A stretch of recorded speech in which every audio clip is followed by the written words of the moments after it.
هو الذي جعل لكم الليل لتسكنوا فيه والنهار مبصرا ان في ذلك لآيات لقوم يسمعون۔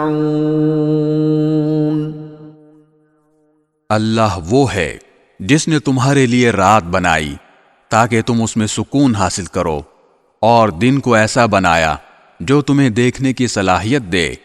اس میں یقیناً ان لوگوں کے لیے نشانیاں ہیں جو غور سے سنتے ہیں۔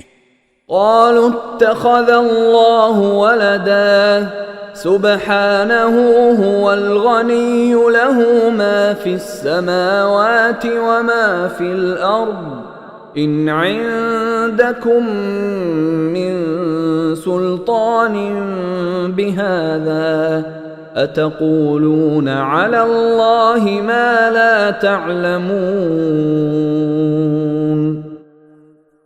کچھ لوگوں نے کہہ دیا کہ اللہ اولاد رکھتا ہے، پاک ہے اس کی ذات، وہ ہر چیز سے بے نیاز ہے، آسمانوں اور زمین میں جو کچھ ہے اسی کا ہے، تمہارے پاس اس بات کی ذرا بھی کوئی دلیل نہیں ہے، کیا تم اللہ کے ذمے وہ بات لگاتے ہو جس کا تمہیں کوئی علم نہیں؟